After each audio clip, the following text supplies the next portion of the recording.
Hello, my name is Marcus. I'm the compiler of a collection of therapy quotes entitled Psychoanalytic Self-Awareness Quotes. This is TQ 963 to 974. Therapy quote number 963. Some parents suffer as much from a lack of parenting as do their children. Consequently, having been inadequately mothered and fathered, they have great difficulty performing the tasks of a mother and a father. So this is where forgiving our parents comes in, recognizing that the parents may not have achieved a secure attachment style themselves. So the parents is parents. This is called intergenerational trauma. But to forgive the parents, that's sort of a key concept, to consider that the parents weren't parented themselves, right? And then, so maybe the grandparents had prenatal distress syndrome, birth trauma, situational trauma, intergenerational trauma, right? Trauma was in the environment with siblings and family members, and there could have been school shock, trauma at the dentist's office, trauma while getting their tonsils out, maybe some forced relocation type of situation,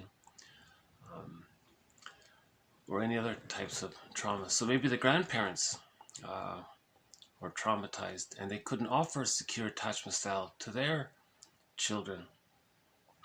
And that in turn, because their children didn't receive a secure attachment style, because their parents didn't get a secure attachment style, then these children, when they have children themselves, don't know how to offer a secure attachment style to their children. So this is one theory about intergenerational trauma. No one's offering a secure attachment style. A secure attachment style is needed for a person to reach the psychological birth. So again, biological birth and psychological birth are considered different things. The biological birth is visible, we see it, it happens in a minute. But the psychological birth is more gradual and it's invisible. And one model around this is that from birth to 6 months, the baby fuses with the mother. That's called the stage of symbiosis or the stage of undifferentiation. Right? That's a kind of extended womb from the physical womb, because humans come out of the womb too early. The baby has this hallucinatory oneness with the mother, as if he's still in the womb almost. So it's called the extended womb or the extended social womb. So this stage is as important for the child's psychological development as was the actual physical womb or uterus was for the biological birth. So from birth to 6 months, with enough love, the child feels safe enough to differentiate out of that symbiotic egg. It's called the hatching out of it. But this hatching out process takes 2.5 years. And finally, by the age of 3, the child condenses all of his memories into some kind of image or imago or a fantasized personification, and it becomes part of his psychic world or his psychic structure called the holding interject or the internalized good object. Okay, so like an internal presence that loves and supports him. These memories love and support him. So we can imagine it as if there's somebody there, a presence within that's always loving and supporting the child. With that comes what's called ontological security, or a sense of basic trust, or a sense of self. At that point, at around the age of 3, much more of the child's life force can cathect or be invested into the child's own self-representation or understanding of himself, the sense of self. And with that, the child has access to the real self. The real self is a part of the person with various capacities, as described by Masterson. At that point, at around the age of 3, Mahler says we can say that that's the psychological birth of the infant. Right? So a secure attachment style is needed to reach the psychological birth and the real self.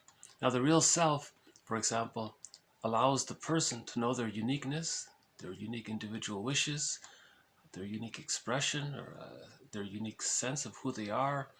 The real self allows the person a wide range of affect. Love and gratitude are there, creativity, spontaneity. The real self will allow the person to feel what he needs to feel as the situation calls for it. For example, if the person needs to mourn a loss, the real self will allow the person the necessary feelings to mourn the loss. See, so without the real self, the person doesn't mourn a loss. Without a secure attachment style, the person isn't able to mourn losses later in life.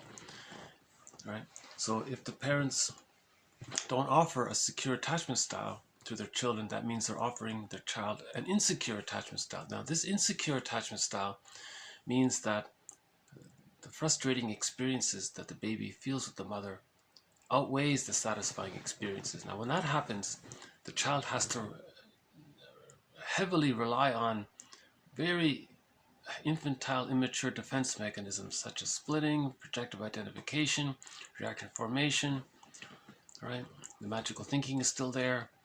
There's acting out, and then there's rationalizations to hide it. So the child has to use a lot of defensive maneuvers to deal with the pain of the mother being so frustrating.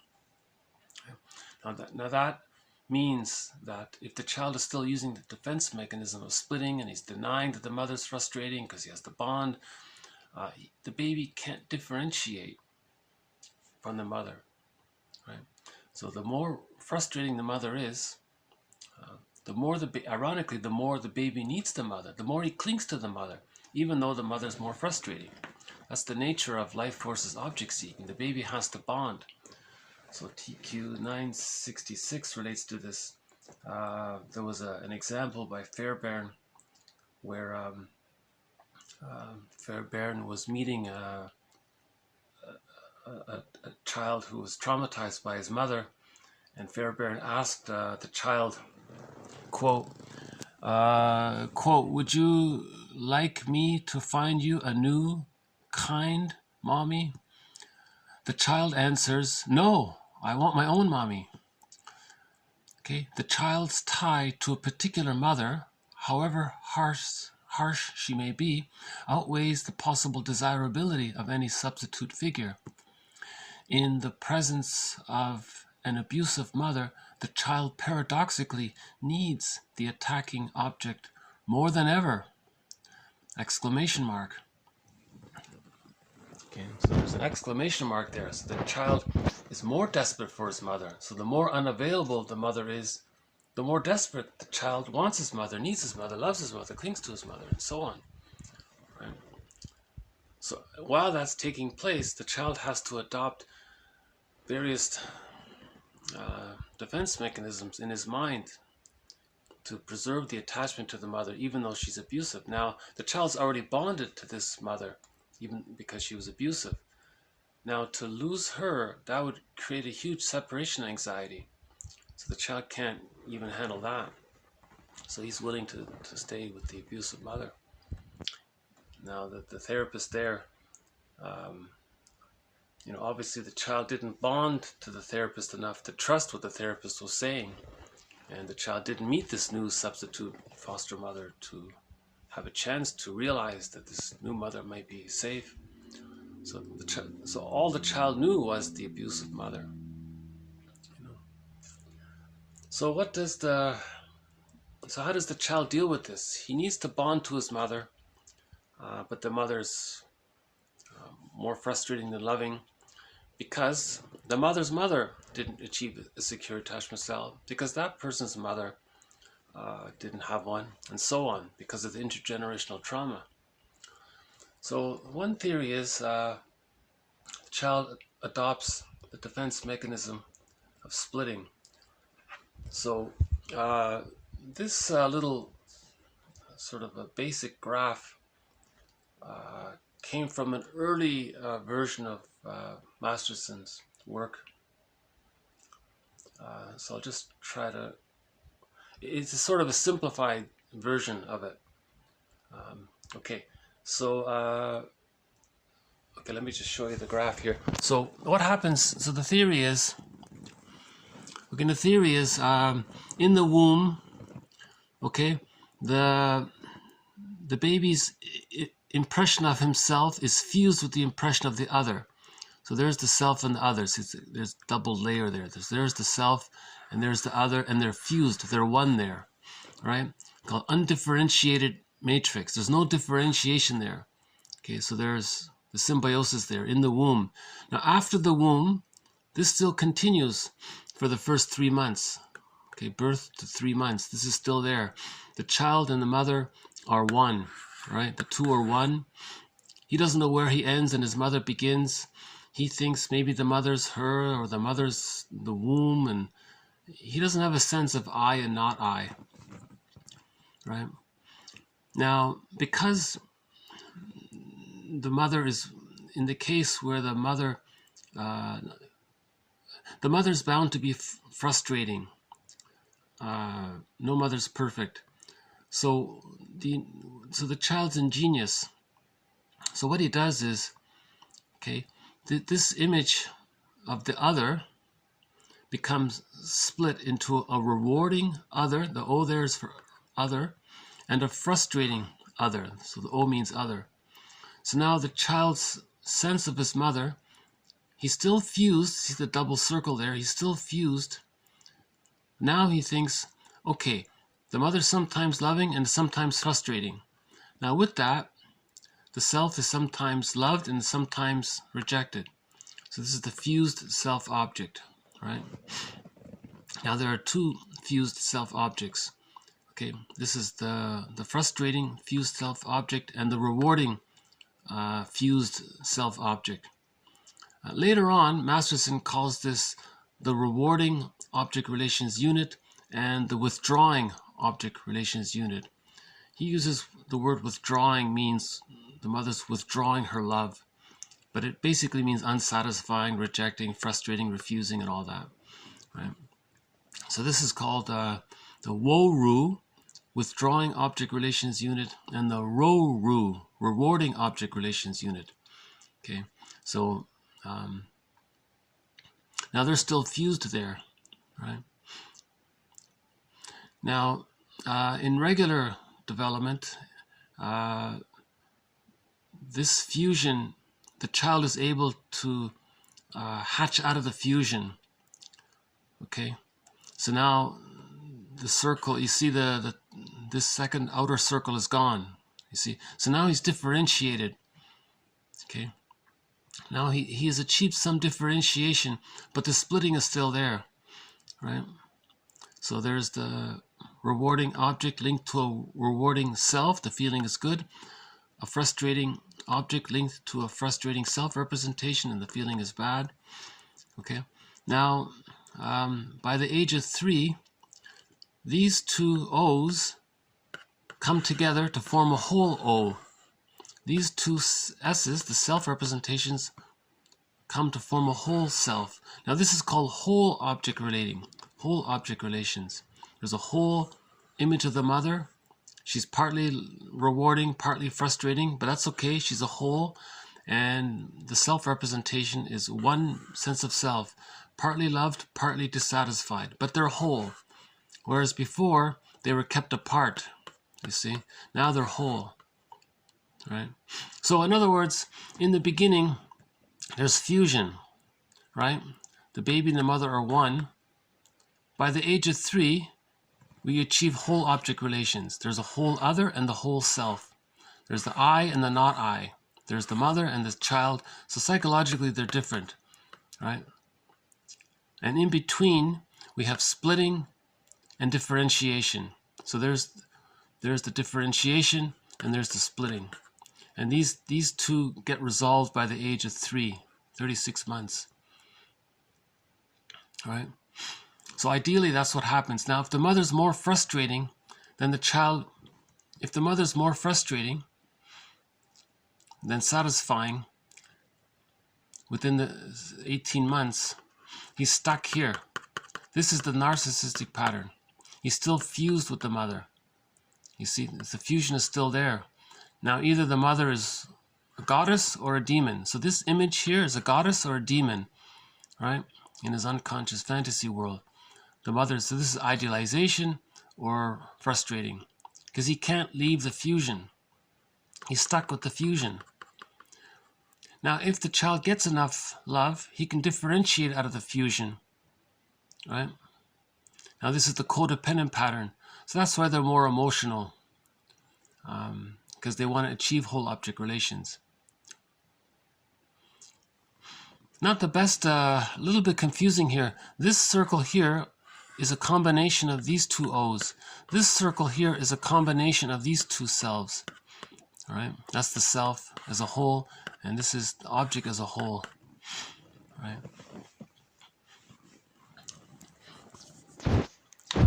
In other words, the baby's fused with the mother at the beginning. If the mother's, when the mother's frustrating, the baby cannot connect to her. So he denies that that's her, that's splitting. Now the baby thinks there's two mothers, this goddess or a demon in his unconscious fantasy, and he denies the image of the mother as being a frightening creature. And he bonds to his understanding of the mother as being loving. But that's a distortion. But the child does that so that he can preserve the attachment to the child, to the mother, pardon me. Now, if this continues, meaning the mother doesn't become more loving than frustrating, then that stays. Right? If the mother is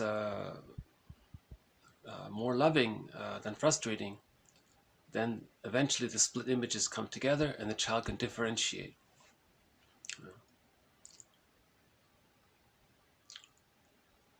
So this differentiation is important because that's where the person gets a sense of self. If he's fused with the mother, he doesn't know who he is, and he's going to be quite angry there because he wants to leave the mother. He needs to get enough love to leave the mother, but if he doesn't get enough love to leave the mother, he needs her even more, so he's angry. So he needs her and he hates her at the same time.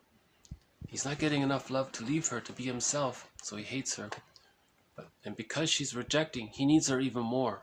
So the baby's caught in a huge situation here.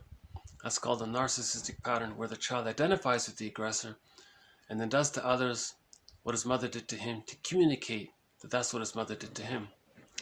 So from the baby's point of view, if the mother is more frustrating than loving, the baby feels devalued, objectified, exploited, used, and all that.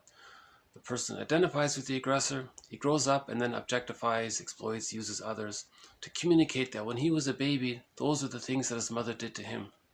And he's stuck trying to master that trauma, to try to overcome that trauma. He's trying to communicate the trauma. He's trying to digest it or understand it or work it through somehow. So he's trying to communicate it in the only way he knows how, which is by imitating his mother. Not just imitate her, but he becomes her and he does to others what his mother did to him in gesture form. And it's called, someone called it action language or acting out. Negative magic gesture, Bergler says. Now sometimes the child gets enough love at 18 months.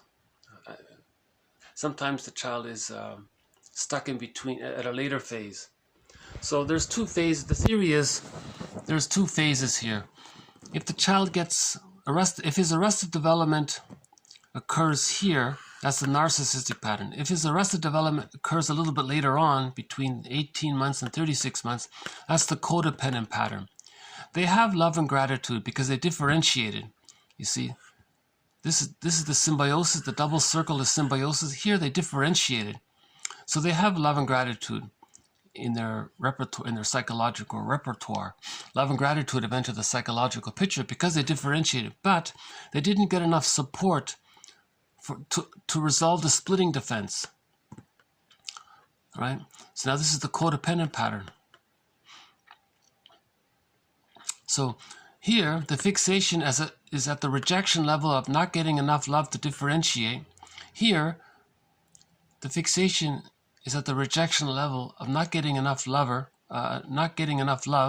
to achieve, to complete, to reach whole object relations. So this is just an approximation. I must admit, between the fusion and the whole object relations, there is some little debates about it. For example, does the splitting images need to come together for differentiation to take place? That's what I thought all along. Or can the person differentiate and the splitting is still there? Maybe a technicality, but in either case, to reach the psychological birth, the child needs to heal the splits and differentiate. Right? So to face the unconscious ambivalence with the mother, the love and the hate with the mother, then you bring the splits together, then you differentiate. Or you differentiate and you still have the splits, and then you can bring the splits together. My understanding was that the child has to forgive the parent. That brings the splits. Then you differentiate. Another version is, well, you can differentiate, but then the splitting is still there. So there's two things have to get resolved.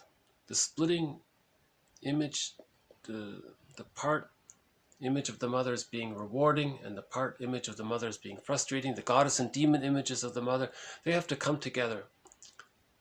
Okay? And then the child can differentiate. Or theoretically, maybe the child can differentiate and maintain the splits. I'm not so sure personally about that. But anyways, the end result is whole object relations. So psychologically, differentiation has taken place, and psychologically, the split images have come together. The sequence and the order in between, what happens between 3 months and 36 months, there seems to be some debate about it. But okay, so maybe we'll follow up on this in a future video. Okay, the next one here. So what can help achieve the secure attachment style? Well, not this. The parent needs to be able to tolerate the child's rejection of food choices as an expression of independence and separation. So that can lead to the insecure attachment style. You know, the bottle and the forced scheduling and waking the baby up to feed, to follow the schedule.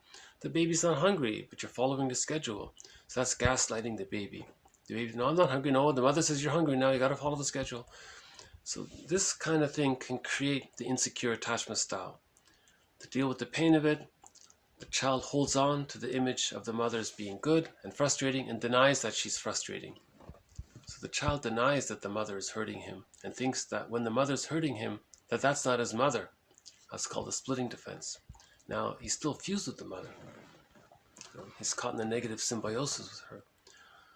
So the idea is that the mother would be attuned to the baby's needs. You know, the baby has a need, the mother gets it, and the mother supplies the need. The baby's satisfied, and he grows naturally. Right? Similarly, in the emotional realm, a mother can be physically present, but, quote, emotionally absent. Although present in body, a mother may be unresponsive to her child's desire to receive her mother's motherliness, tenderness, affection, maternal care, maternal love, etc. This quote comes from Bowlby. He pretty much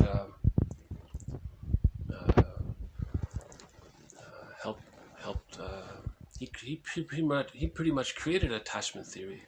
It seems, you know, based on the work of others. You know, Jacobson and Klein and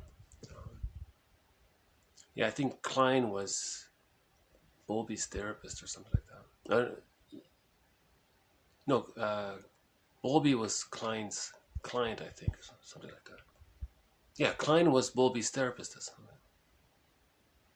Right. So he learned from others, and he came up with attachment theory. The baby has a secure attachment style, he achieves a psychological birth. The baby has an insecure attachment style, that's arrested development. He doesn't achieve the psychological birth. That means he can't mourn losses because he's still using the splitting defense mechanism. Splitting precludes mourning. If the person doesn't mourn, that can lead to the person becoming a curmudgeon late in life. Because if you don't mourn losses, that's stress on stress. The symptoms of PTSD is aggravated grief, prolonged grief, complicated grief. Can lead to burnout and soul loss and nervous breakdown, possibly. And one person said it led to them becoming a curmudgeon because they could never mourn the loss. So they became irritable and stingy, and because they were still frustrated with the mother unconsciously. They were still fused with the mother. They didn't get enough love to differentiate. So they were in battle with the mother their whole lives. So that kind of situation can come about at the feeding process. And with the mother's sort of emotionality not being there, the child feels rejected. So the child needs what's called, someone called a psychosomatic breast, right? That the mother's alive and feeling, and the baby's bonded there in the warmth and the maternal essence of the mother. The baby feels connected and secure that way. Something's missing if the baby's just being held and the mother is indifferent to the baby's emotions. The mother thinks, well, here's the bottle, that's enough, isn't it? And so the baby's missing something. Okay, so related to the insecure attachment style, the child develops a false self-identity. The defensive function of the false self is to rationalize and provide a false self. The defensive function of the false self is to rationalize and provide a false self-identity for those regressive, compulsive behaviors that reflect the adaptive side of Ro-Ru or Wo-Ru ego alliance necessary to defend against the abandonment depression. Okay, so again, the Ro-Ru and the Wo-Ru. Hold on. So the arrested development here, that's the narcissistic pattern. Okay. So to enact out the narcissistic pattern, the person has to create a false self. The false self are all of these lies and rationalizations and logical fallacies and self-deception and false logic and rhetoric and deceiving the self and others through all kinds of lying strategies. You mislead people, you use equivocation, you trick people by appealing to their unconscious needs. A half-truth is the father of many lies. The best way to tell a lie is to include a few crumbs of truth. All of these rationalizations and logical fallacies and rhetoric, right? Straw man and equivocation and tricking people to transfer the feelings from one thing to another, to confuse them, and all of this activities, that's the false self. That's to preserve the narcissistic fusion, right? So the person's self is fused with the other. See, they're still fused there. They're still fused. This is the narcissist. They're still fused here. Now they're split. Either they think the other is a goddess and they're a god, or they think the other is a demon and they're devalued. See the image is there, right? Now, if the arrested development takes place in the codependent period, now they're more themselves, but the other is not a goddess, they're just a wonderful person. See, this is mythology, this is more like fairy tales, so this is more intense here, right? So here, the other is, oh, wonderful, so wonderful. Here, though, it's a goddess in the unconscious, right? And the self is so wonderful.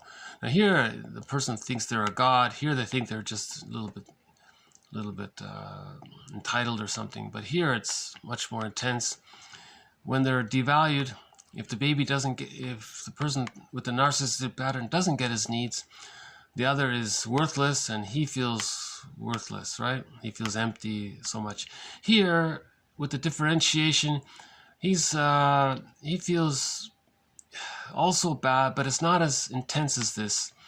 And his self-representation as well, he feels hurt, but he doesn't feel completely worthless. Here the person feels there are more negative feelings towards the self-representation here. They're much more disparaging of themselves in this position. Here, yeah, they feel badly, but they don't put themselves that much, okay, in the codependent pattern.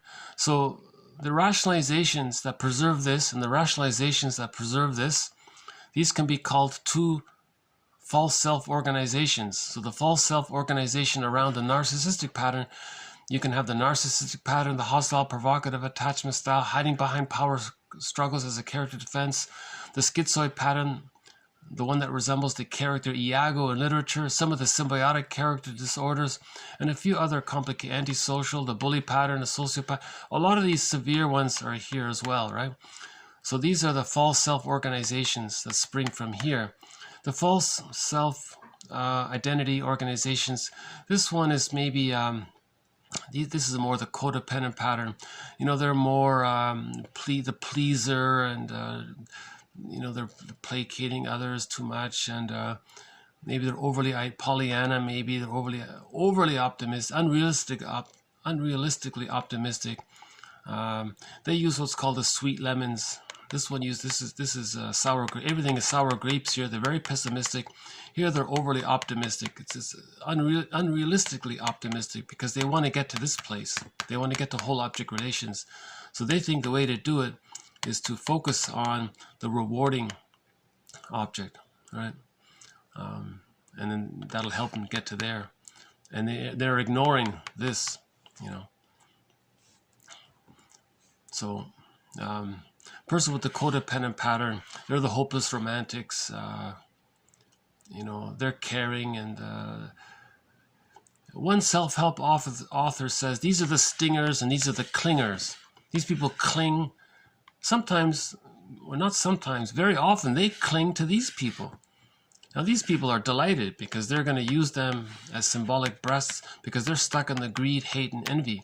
So the main emotions here are hate, greed, envy or grenvy, schadenfreude, sometimes the sadism and the vindictiveness and spite.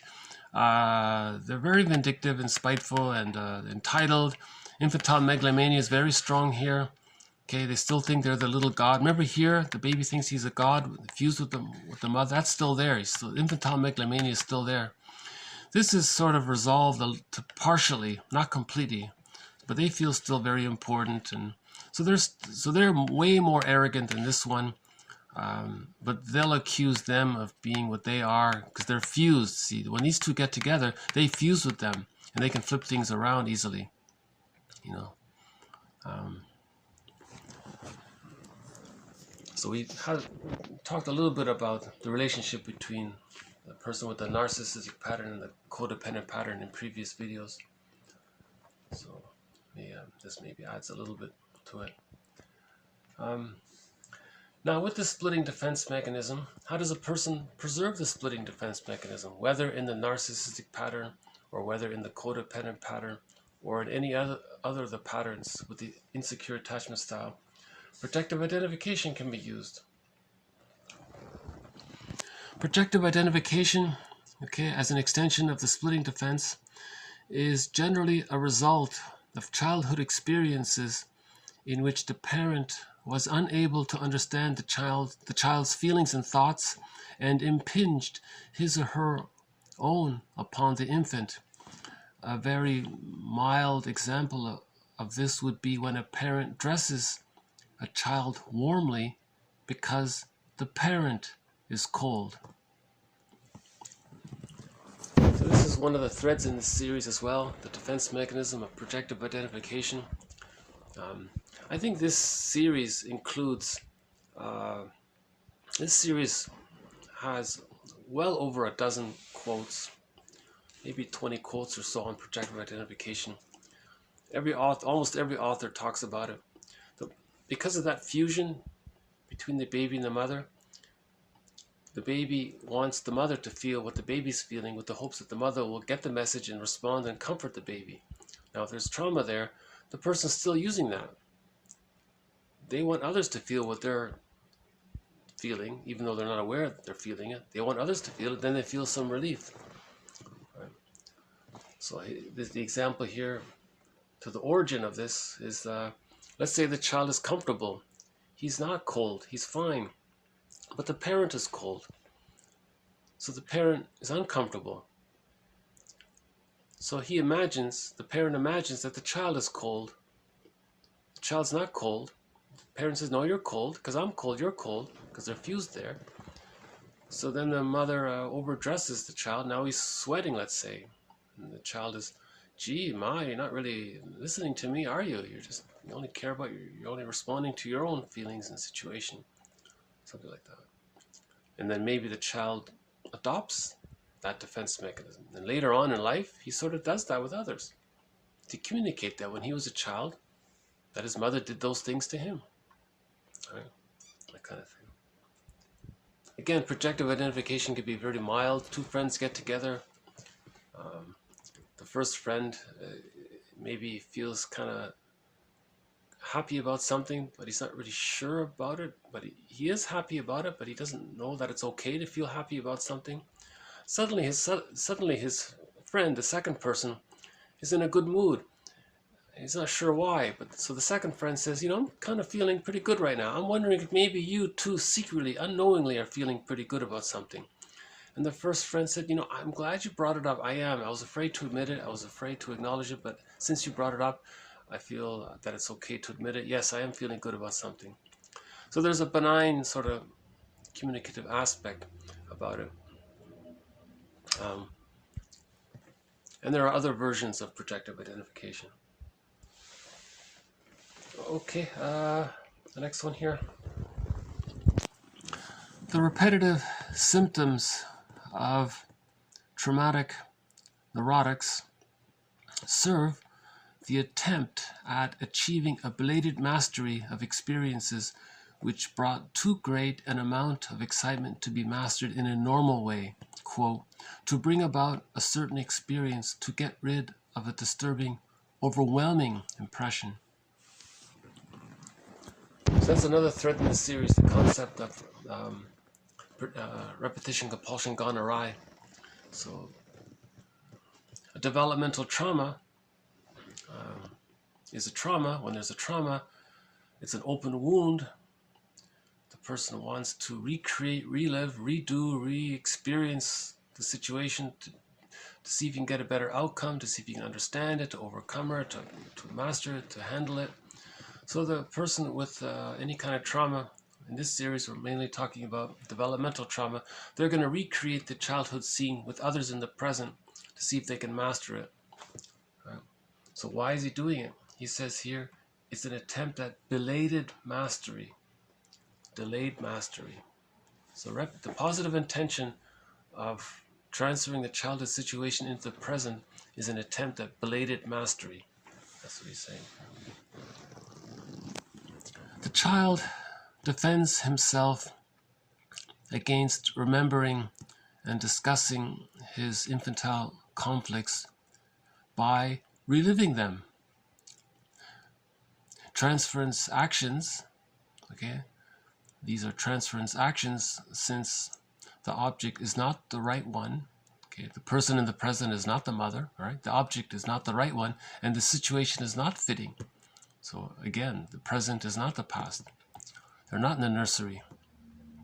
Okay, so transference actions serve the purpose of distorting the present relationship, and thus the discharge attained is insufficient and inadequate. Okay, the client seeking immediate satisfaction attempts to use a short circuit. The transference offers the analyst a unique opportunity to observe directly the past of his client and to understand the development of his conflicts. So if the person is reliving the childhood situation in the present, the person in the present, the therapist, for example, can see, oh, this is what your childhood was like. What you're doing with me now, that's what your childhood was like. I see, I get it. And then he offers a transference interpretation. The idea about that. Okay, the next one. Okay, so we'll move on to emotional eating. Okay, the appetites can all be endowed with personal relationship significance. I have never met any client whose over-focus on an appetite could not be understood in object relational terms as resulting from too great and too early deprivations of mothering. So his point was, if the person is an overeater, an emotional eater, or an emotional drinker of some kind, he says, I have never met any client whose over-focus on food or drink or any other kind of appetite like that could not be understood in object relational terms as resulting from too great and too early deprivations of mothering. So this sounds kind of greedy, doesn't it? The baby needed enough love. He never got it. That's a trauma. Now, in the repetition compulsion to master the trauma, the person wants to keep getting in. So he's going to keep consuming food, but it's never satisfied because, like that previous quote said, the object is not the right one. So the food or the cookie is not the mother, and the situation is not fitting. They're not back in the nursery decades in the past. They didn't travel back in a time machine to redo the past. It's not fitting. So the person is, he's repeating that trauma. That's the nature of repetition compulsion. He's repeating the childhood scene in an attempt at belated mastery. It doesn't work. After the age of 5, it's impossible. But that's what he's trying to do. He's trying to achieve a belated mastery of the mother not giving him enough love.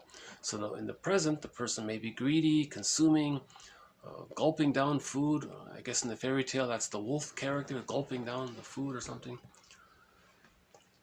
Eats, hungry like a wolf, that kind of thing. So so I think he did mention the drinking. Maybe it would come from there as well. He just meant any sort of.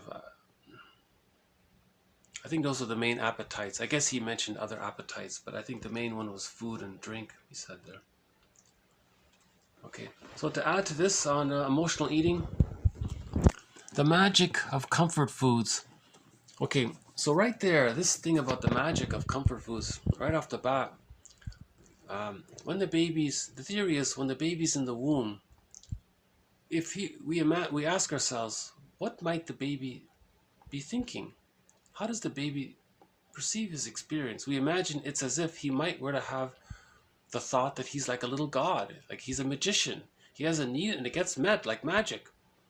Now after birth, that continues during the fusion. Okay, so the magical thinking is still there. Right? Bergler calls this infantile megalomania, or he's like a little magic sorcerer. So that's unresolved with an insecure attachment style. So exaggerated importance, exaggerated entitlement, right? Exaggerated feelings of being unique and special, like over the top, right? This is not self-esteem we're talking about now. Self-esteem, you need to have a self, you need to have a sense of self to have self-esteem. This infantile megalomania esteem, sometimes it gets confused. We don't mean when we say self-esteem in this context, we don't mean the infantile megalomania esteem. So in the psychoanalytic perspective, self-esteem means when you're expressing your real self, then you have self-esteem from the real self. Right? You don't need to put others down. You're not battling with others. You have self-esteem because you're connected to yourself. You're expressing yourself. That's meaningful. That's self-esteem. The person had this because the person got ontological security and a sense of basic trust, then you can have the self-esteem there. When people, in pop culture, when people use self-esteem, they're talking about preserving their narcissistic infantile megalomania. That's what they're talking about, more often than not. Okay, now, with an insecure attachment style, in connection to the appetites, the magical thinking and infantile megalomania, it's still there. So we can keep that in the background for this quote. The magic of comfort foods lies in their biochemical action on the brain, in their bypassing the prerequisite adaptive effort and performance of the brain. Through this shortcut, they surpass nature's ordinary rewards and, whenever desired, lift the person from pain or discomfort to pleasure, intensified still further by the contrast. As a sort of super pleasure, the comfort food's effect makes an irresistible appeal to the person's emotional control mechanisms, displacing more and more the ordinary pursuits and rewards of healthy living. By disparaging the adult's enlightened adult mind or adult ego state, the priority of super pleasure reduces self-regulation to the responses of the infant aimed at immediate reward. The prognosis of comfort food dependence is unfavorable because the crux of the matter is that the client doesn't suffer from emotional eating. He enjoys it. Too much of a secondary gain. He enjoys the dysfunction of eating too much ice cream or whatever it is, even though he's not even hungry. So remember, emotional eating is, you're not physically hungry. You're using food to deal with your emotions. It's emotional eating.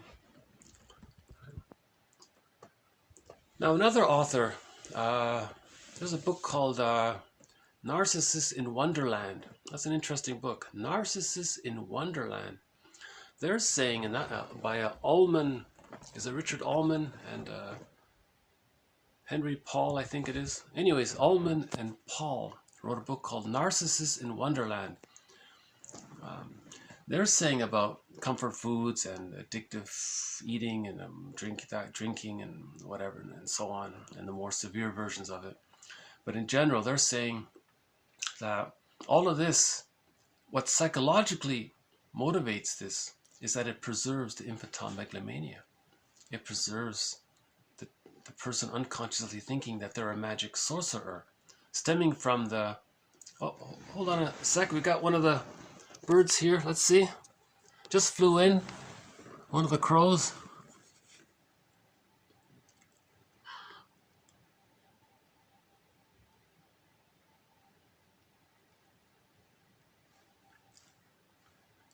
Oh, there's his buddy.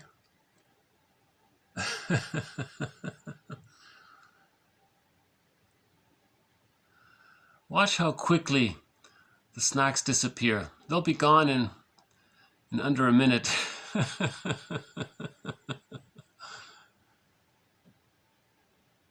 Okay.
Okay.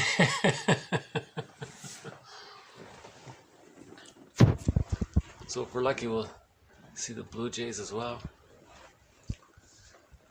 The appetite. We're talking about appetites, emotional eating. I'm sure they're eating for physical, out of physical hunger, right? Oh, who knows? Oh, that's right. Animals don't really get PTSD. That's interesting. If they have a frightening experience, they can shake it off, apparently. So chances are animals don't eat to soothe their emotions. Oh, one more? Oh, who knows? Maybe they do. I don't know.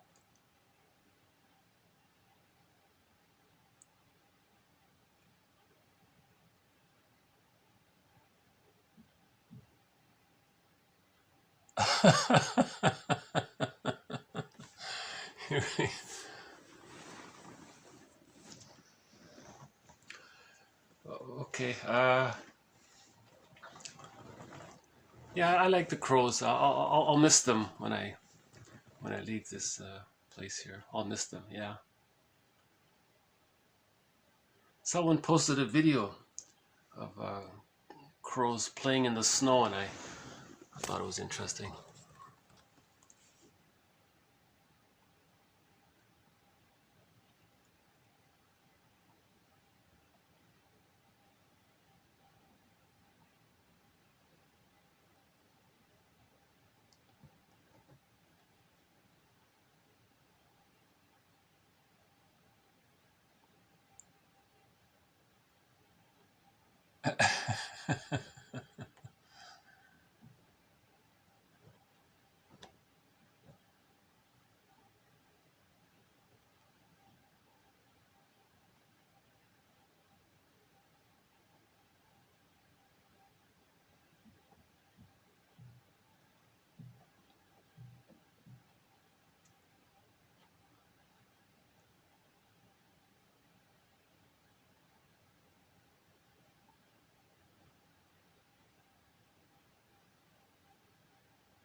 Okay, so I'll leave him in peace there.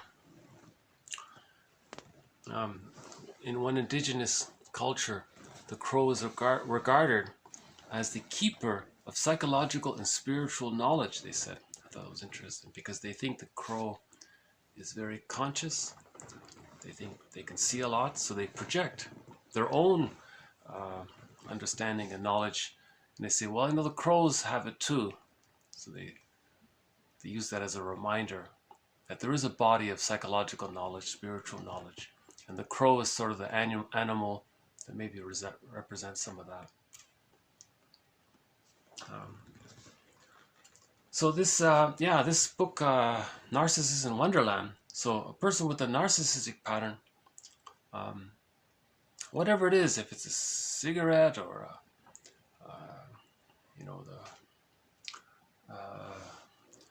the fifth muffin or whatever it is, the comfort food, unconsciously at a psychological level, they're still preserving the magical thinking of the baby. Now the baby, remember the baby had a wish, it immediately got met. So he's still in that point. In other words, in the psychological development, infantile megalomania didn't get resolved. So that leaves a person predisposed to be to find an over focus on appetite or addictive eating, emotional eating, overeat, all that appealing because it appeals to the psychological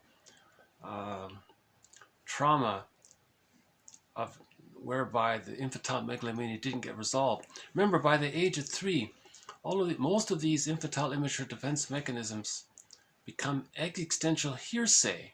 Splitting, magical thinking, infantile megalomania, projective identification, reaction formation, the acting out around it, and if there's projective identification, being hostile and trying to coax others to adopt a certain feeling or role, to preserve the splits, because you're still trying to communicate to your mother. So the baby was desperately trying to get his mother to understand his needs. the mother gaslighted the child, so that's a trauma. Now the person's still doing that. That means infantile megalomania didn't get a chance to get resolved. So now an emotional eating, or an addictive eating, or comfort foods, and all addiction to smoking and all that, that's still psychologically is underpinned by the unresolved infantile megalomania, right? So related to this is, okay, Frenzy talked about some of this. Okay, before birth, the human being finds himself or herself or themselves in a state of unconditional omnipotence, to use Ferenczi's word. Okay, so in the womb, the baby is in a state of unconditional omnipotence. So he's a god, a little god. The baby thinks he's a little god, and there's no conditions about it. Because if he's in the womb, whatever he needs, the mother's body, right? The baby has a cord from his body to his own placenta. The placenta is attached to the wall of the uterus. That's in connection with the mother. So the baby has a need for nourishment in the cycle flow, the in and out. Now in the cord, there's two veins going down from the mother, and then one vein going up from the child to the mother for the waste, and the nourishment comes down. So the mother is digesting and processing and cycling. So there's that kind of entrainment that going on. So the baby doesn't have to do anything about it. There's no conditions. The baby is just receiving what he needs in the womb. Unconditional omnipotence, right? After birth, how does the baby keep on preserving this? Because he comes out of the womb too early, but he still needs that kind of unconditional omnipotence. Now, how does he preserve his unconditional omnipotence if he's out of the womb? So Ferenczi calls this magic hallucinatory omnipotence. So now he fantasizes that he's a god. Now he has to make a little effort. He has to fantasize that he's a god. Before he didn't need to fantasize. He just was a god. Now he has to fantasize he's a god. Right? Okay. And then the stage after that. Okay. Okay, so before birth, the human infant finds himself in a state of unconditional omnipotence, to use Ferenczi's words. The stage which the child traverses after birth is designated by Ferenczi as the period of magic hallucinatory omnipotence. The child has wishes, and as soon as they have them, the breast mother knows those wishes and proceeds to satisfy them at once. Having no knowledge of the concatenation of cause and effect, or of the breast mother's existence, the child feels himself obscurely in the possession of a magical capacity which can realize their wishes through mere imagination of their satisfaction. Gradually, the child begins to suspect the existence of reality and to differentiate between the I and the not I. The child develops a system of signals, a magic gesture. The infant is still omnipotent. This is a period of omnipotence by the help of magic gestures. So now the baby thinks, well, he's still a little god, but if he makes a gesture, if he makes a sound or moves around or does something, then the mother will meet the baby's needs. So he's still a little god, but he has to do some magic gesture. He has to do some sign, or he has to wave his hands or something, or turn around his body, or he has to make some gesture. Okay. But the point is, the baby's infantile megalomania is still there. He's preserving his infantile megalomania. He needs to through the gestures. Later, when he learns words, he's still applying that. Later, the infant, expressed their needs in the words that he's learning. in the current vernacular. This is the period of almost complete omnipotence through magic words. Okay, this fourth period in the infant's life begins the first feelings of inferiority. The not I, okay, the mother, appears monstrously developed in comparison to the I. So now the child is beginning to lose his infantile megalomania. Okay, now here's a sensitive period for the child. Now he's realizing the mother is a giantess in the nursery. The baby's going, whoa, he's not a god. This mother here is way more powerful, much more powerful than the little baby thought. So now a transition needs to take place. With enough love from the mother, the baby can ease out of his thinking that he's a little god. Infantile megalomania can be resolved. But if this giantess in the nursery is still frustrating, okay, so he feels hugely devalued, then he identifies with the aggressor. So he thinks he's the mother now. In terms of his thinking, he adopts the thoughts of the giantess in the nursery. That's a narcissistic pattern. Right? Because it's too painful for the baby to feel so devalued by this giantess in the nursery.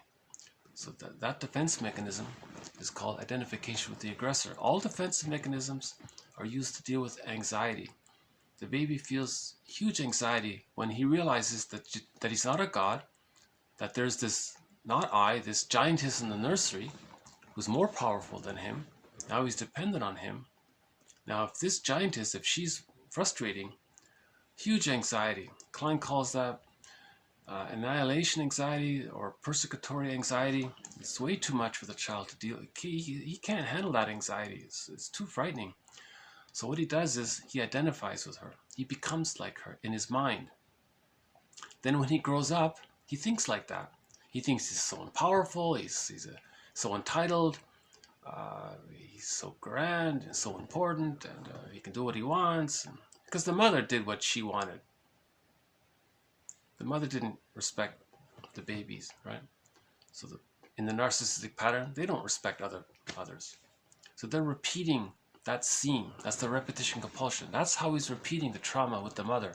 By playing the role of the mother, someone called that passive into active. Not a good phrase, but the idea was there. And the baby was passive, now he's going to be in the active role. Before he was in the passive role, now he's going to be in the active role. It's a confusing phrase. I think identification with the aggressor is better. Right? Because remember, the baby and the mother are still fused there. So it's easy for him to adopt his mother's thoughts as his thoughts because the mother's thoughts are so impinging. So it overwhelms the baby's psyche, his ego. He can't absorb it or digest it or maintain a psychic boundary there. So they become his thoughts. Okay. So that's why those with the narcissistic pattern are sometimes we say that's the superiority complex. Now Bergler says the superiority complex is a sign of arrested development. Okay, a superiority complex is a cluster of ideas around identification with the aggressor, and they have to preserve that. They don't want to get the key out from under mother's pillow. They don't want to differentiate from the mother because they are the mother. They can't differentiate from the mother psychologically. They don't know how to do it. Unless they become self-conscious of it all, and then they can do it themselves. Man's main task is to give psychological birth to himself. So these models and these quotes, as messy as they are, they do aim in that direction to help a person get the key out from under mother's pillow. So the narcissistic pattern, I can do it. Masterson explains it in his books. He has something called mirroring interpretation of narcissistic vulnerability. That's the way to get the key out from under mother's pillow.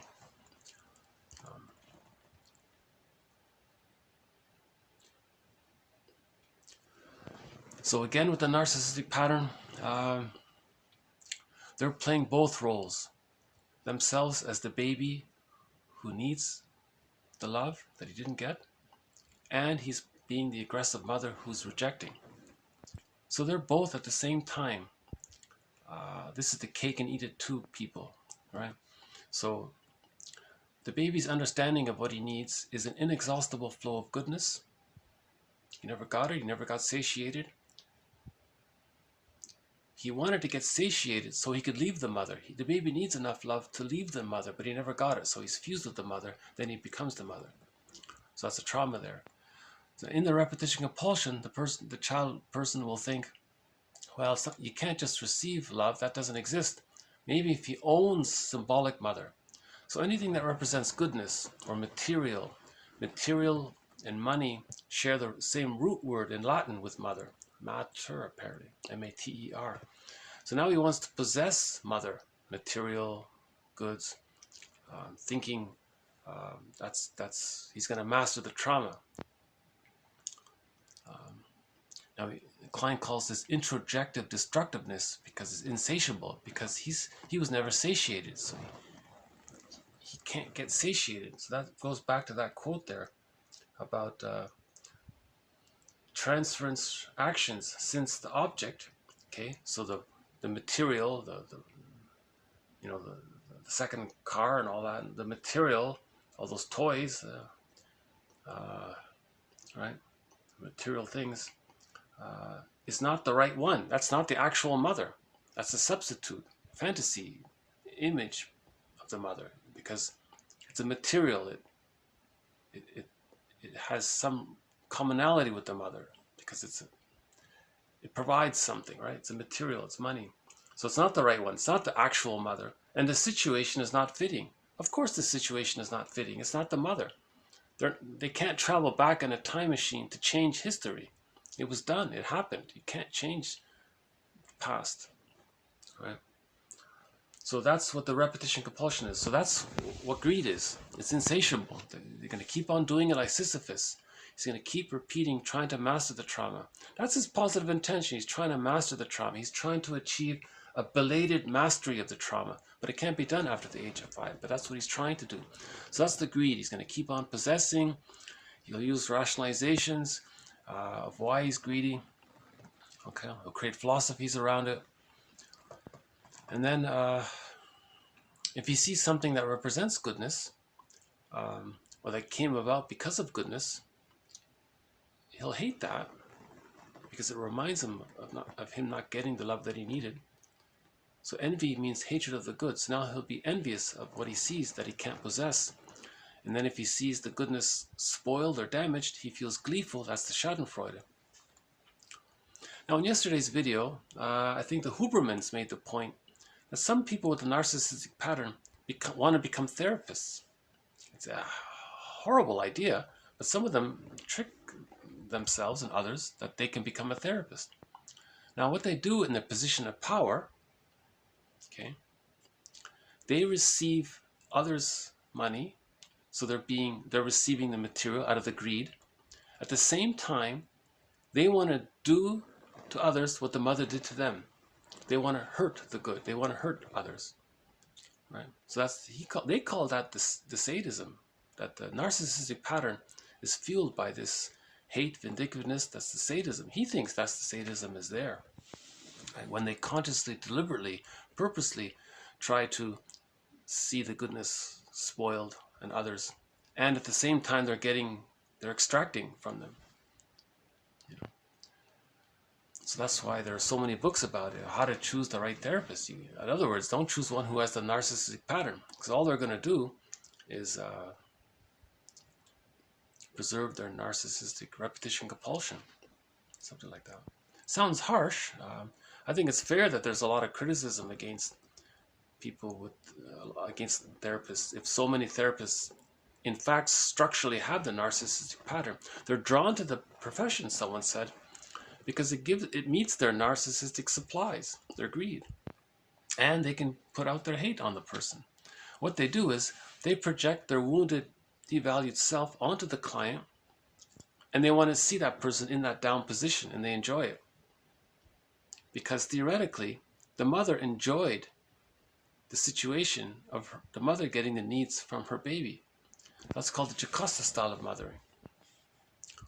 Right? So that's what it's meant by the Oedipus complex. The Oedipus arrangement in the emotional psychological meaning, that's all metaphor. What that really means is so Jocasta was the mother of Oedipus, right? Jocasta, the metaphor is the mother was using the baby to meet her needs. So in the myth that you see a wedding, see, it's meant to describe the emotional fusion there, that symbiotic fusion there. So in that image from before, see, that would be like a wedding, right? This fusion there. You see the two circles blurred there? So that would be like a wedding there. They're fused, they're one there, like it's a wedding. So in the Jocasta style of mothering, the mother thinks she needs to get her needs met. She's not happy in her life. She has this little baby. She's going to think, finally, someone's going to respond to me. Do what I say. Listen to me. Meet my needs. Respect me. So she manipulates, brainwashes the baby to respond to her. Someone called that soul murder. Someone called it menticide. I'm just using Jocasta style of mothering. I don't want to make it sound too terrible. That's called the Jocasta style of mothering. The self-help quote is, mothers are there to meet the needs of the baby, not the other way around. If it is the other way around, we're calling that the Jocasta style of mothering. So the mother felt, so this woman, this mother who was using the Jocasta style of mothering, she felt satisfied that the baby was comforting her, the baby was a security blanket for her, the baby was a transitional object for her, the baby was like a metaphorical placenta for her. I don't know. I think someone kind of made that inference. So the baby was fueling her, feeding her, taking care of her, soothing her, comforting her. The mother didn't care about the babies. The mother didn't respect her baby as a person in their own right.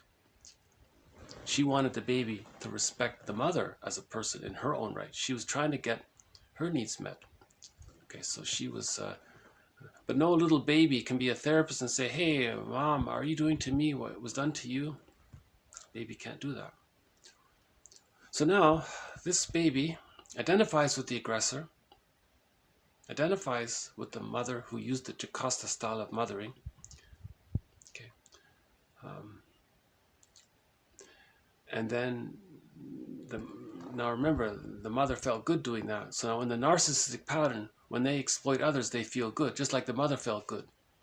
So that's why people with the narcissistic pattern feel good exploiting others, using others, putting others down. Their main emotions are hate, greed, envy, schadenfreude, vindictiveness. Now they feel schadenfreude, gleeful, happy. That's their version of happy. Some will call it pathological happiness. When they see the wounded more wounded or damaged or in some disadvantaged state, because it keeps them in the one-up position. They're in the one-up position because the mother was in the one-up position over the baby. Infantile megalomania is not resolved, so they think they're a little god. That extreme sense of entitlement, that's the narcissistic pattern. Right? Now, people with the codependent pattern are confused. They look at these characters and think, well, they're pretty strong. Look how aggressive and powerful. They're always on top. Wow, they're pretty powerful. They think they're going to win their love and get help from them. They're deluded. That's called sweet lemons. They're just going to be used. But they think, well, maybe he'll change. Maybe he'll help me. Not at all. They're fused with the mother. The only time someone can help someone is if they've differentiated from the mother. If they didn't achieve differentiation, they're only... So Klein calls that part object relating. The baby at the breast is called part object relating. They didn't achieve whole object relating. The only therapist who can help someone is if they've achieved whole object relating. That means respecting the other as a person in their own right. Okay, seeing the person as a full person, whole object relating. Not seeing them as a symbolic breast to be consumed or used, and then you hate it if they're no use anymore. That's part object relating. That's what the narcissistic pattern. That's what a person who hangs a shingle and calls himself a therapist, but who has the narcissistic pattern. That's what they're doing. They haven't resolved this omnipotence there, this magic omnipotence.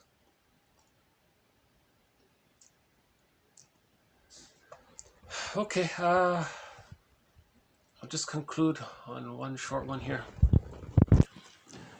We may, quote, attach to many things, to ideas and ideals to the self as well as other people.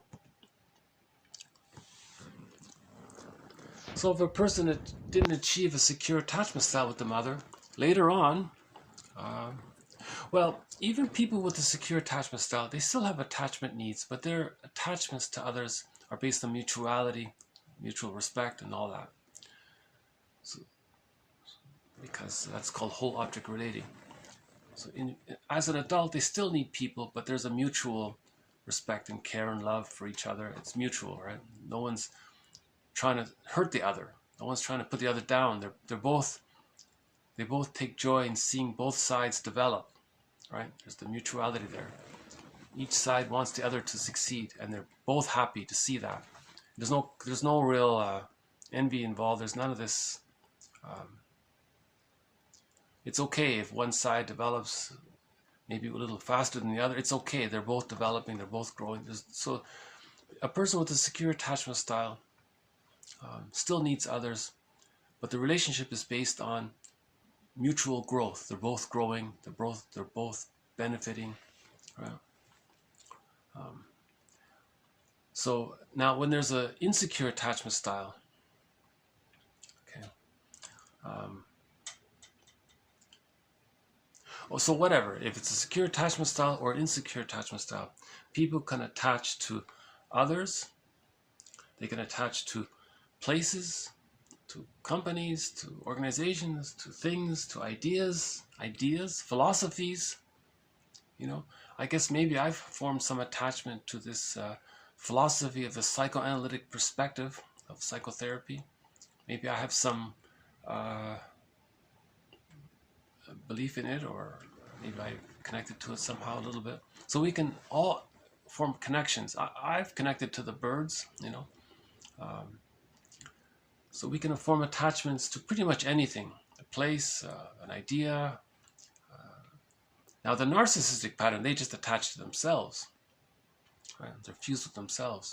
That's what he means by the self there.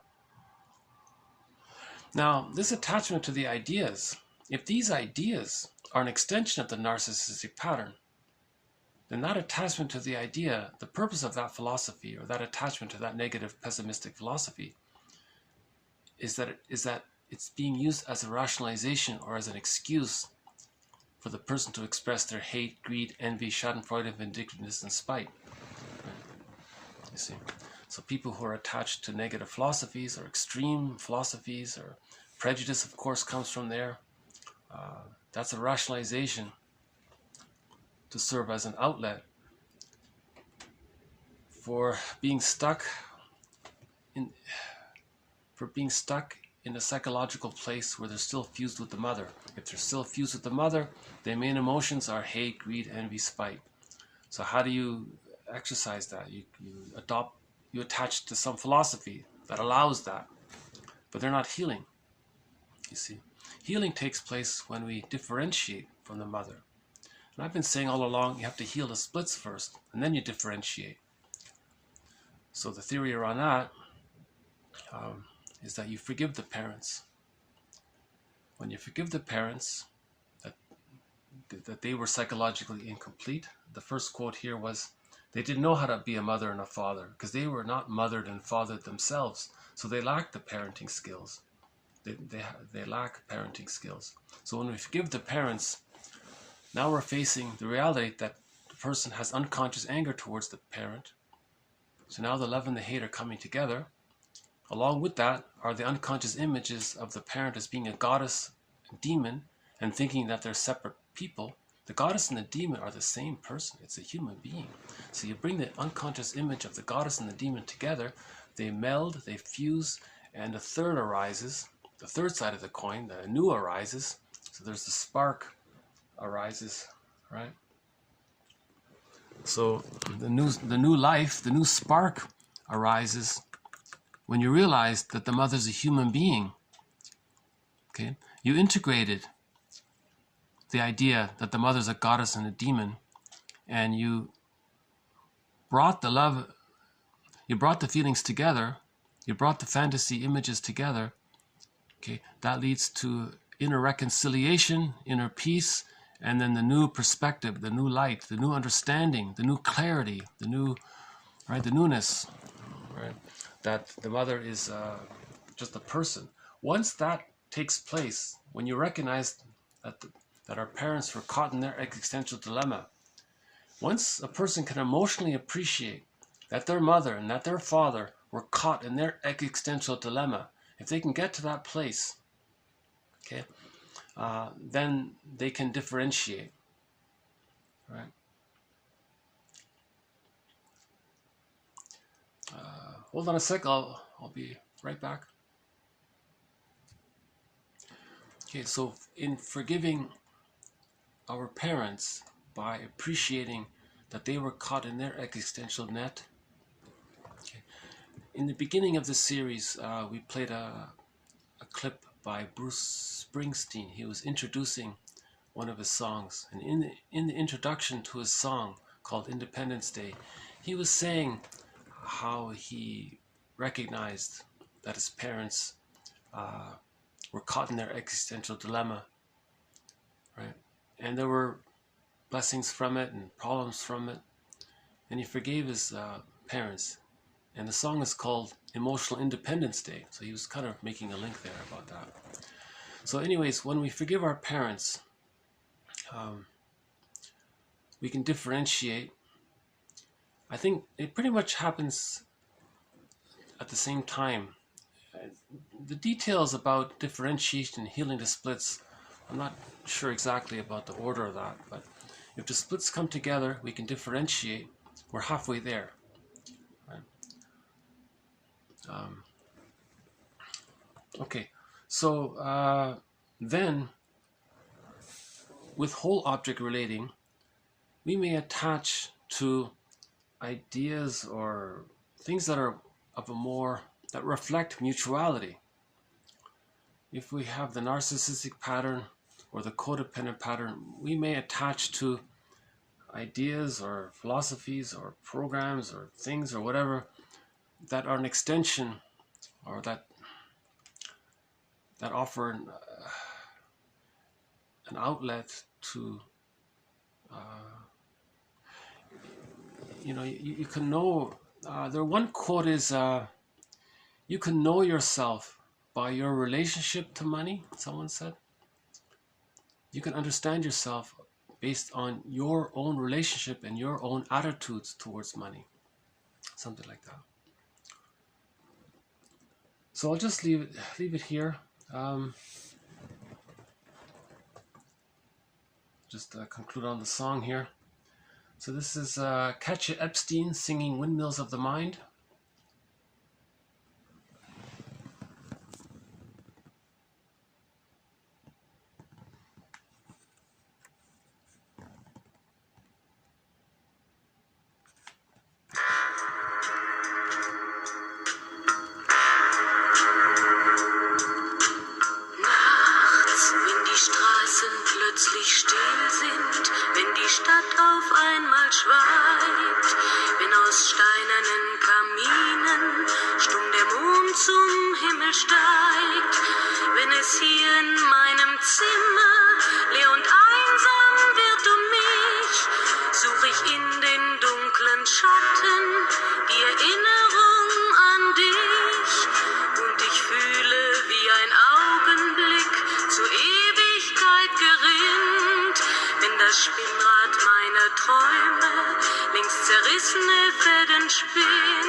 Zu drehen beginnt, wie sich Mühlen drehen im Wind. Okay, so thank you very much. This has been TQ 963 to 974. So we've added a little bit more on the repetition compulsion, a major thread in this series. We added a little bit more to emotional eating, another thread in this series. Okay, we added another quote on the thinking style of the baby during the first few months, from unconditional omnipotence to magic hallucinatory omnipotence to omnipotence by gestures, and then to omnipotence by words, right? Not really a thread in the series, but I'll include it here because it relates to infantile megalomania. Infantile megalomania is a thread in the series as well. Okay, a little bit more about the Jocasta style of mothering. The mother needs to respect her baby as a person in his or her own right. The baby is a human being. If the baby is a person, a little person, it's a person. He's a person, a little person. Mothers, it seems, based on the reading material, it seems, from what the therapists are saying, it seems that a lot of mothers forget that. They just think it's just they forget it. So the therapists are saying, no, remember it. Respect your baby, right, as a person in their own right. They have feelings and needs, they have memories, you know. And so if the baby needs to feed, follow the baby's schedule. The baby's not there to follow the mother. The baby's still in the womb, right? After birth, he's still psychologically in the womb. The mother has to respect that, offer that kind of unconditional love to the baby. If he doesn't get that, it leads to all of these patterns, right? Based on around the insecure attachment style. Okay, again, compassion for the parents. Some parents suffer as much from a lack of parenting as do their children. Consequently, having been inadequately mothered and fathered, they have a great difficulty in performing the tasks of a mother and father. So we forgive our parents. They weren't mothered and fathered. That's the easy way to forgive our parents. Maybe it's good to get to know the grandparents as well, to understand our parents, if you can. You know.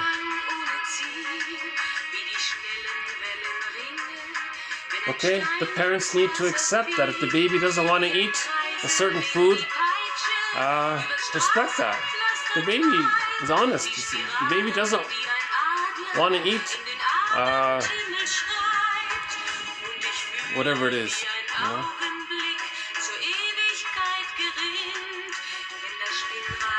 I was always surprised in that animated movie Inside Out. I was a little bit surprised that the child refused the broccoli because that's a healthy food.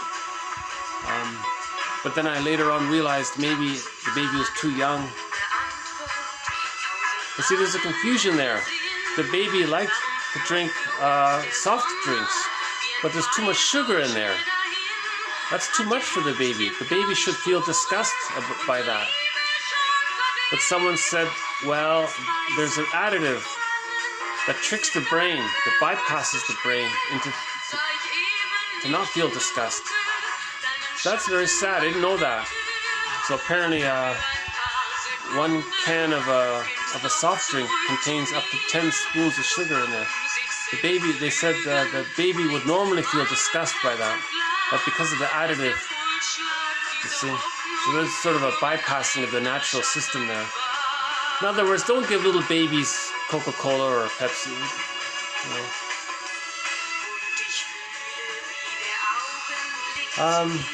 Or whatever the brand, never mind the brand. Okay, Bowlby says that the mother's physical presence is good, but her emotional presence is even better. The false self is there to rationalize away the continued use of why the person is still using infantile immature defense mechanisms. So the false self is basically a collection of rationalizations, basically a collection of lies, basically. One more on projective identification. Okay, again, we had Fenechil's quote about the repetition compulsion being an attempt at belated mastery of a trauma.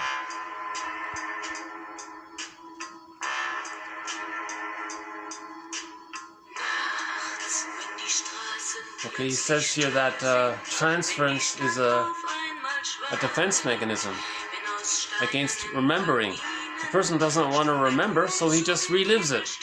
If you relive something, you're not remembering it. So either we act out, relive, repeat, and don't remember, or we talk and remember.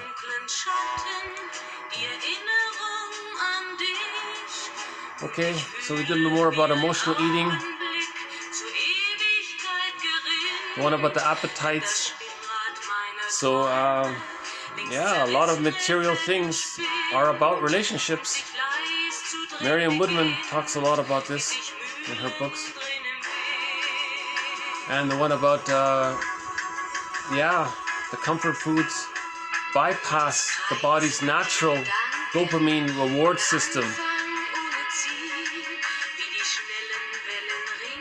And by doing that, it preserves the infantile way of thinking by disparaging the adult mind, by overstimulating the infantile modality, and you're overstimulating the infantile megalomania and its magical thinking. So in other words, emotional eating preserves the infantile thinking. Eating for emotional reasons preserves the infantile mind. So it's infantilizing, really. Yeah. So I think there's a lot of merit to the idea of eating, to work towards eating a nutritious meal, healthy nutritious meal. Living on cookies is an infantile, preserves that infantile thinking. Mariam Woodman said that's how she helps people to achieve the psychological birth, by confronting their food issues. Man's main task is to give psychological birth to himself or herself.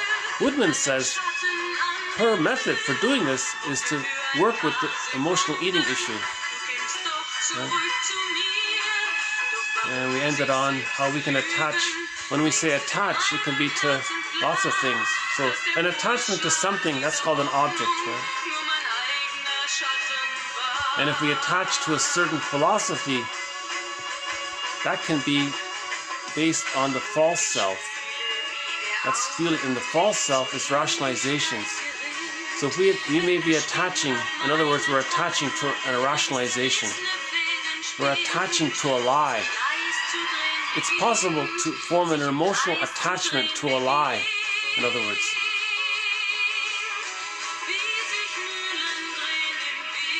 Something to think about, to form an emotional attachment to a lie. Why? What's going on with that? What's underneath all that? Marie-Louise von Franz says, whatever the person says their complaint is, her first reply is, now let's look underneath it. Now let's look underneath it. Let's see if I can find that quote just briefly here.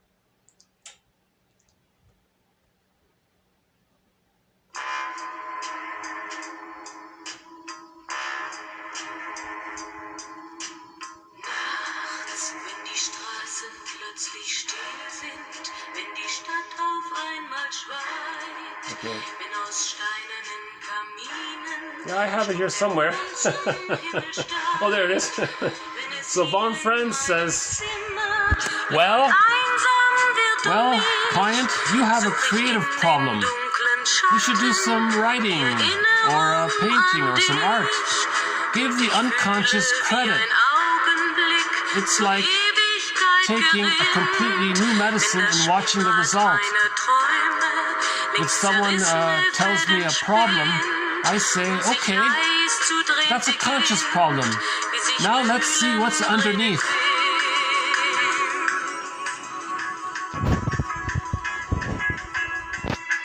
I think the singer Joni Mitchell sort of says something to that effect. She said she would write in her journal. That was her attempt to mirror her experience, to acknowledge her experiences, something that she didn't know. But in the act of writing, she got to know it. And then she turned those little journal entries into songs. And she became one of the most popular folk singers of the 60s. Right?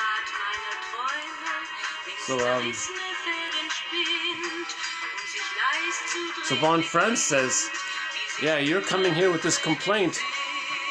Give the unconscious credit. Write in your journal. That'll help you to be aware of your unconscious conflicts.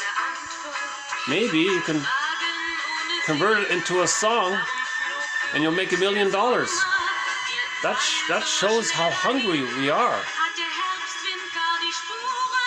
For millions of people to spend all this money to buy a poem shows how hungry we are. So Von Franz says it's a creative problem. The issue is it's an unconscious. The problem can be resolved by the problem is a lack of creativity. So it's a creative problem. Let's be creative and we'll solve the problem. That's why we feel so much better after reading a poem. The biographer of Joni Mitchell said that she was changed by reading Mitchell's songs and poems, because she was expressing her diary, her feelings, that kind of thing, and she put it to melody. So she was popular that way. Anyways, the message, Von Franz says, it's no use just trying to battle with the symptom.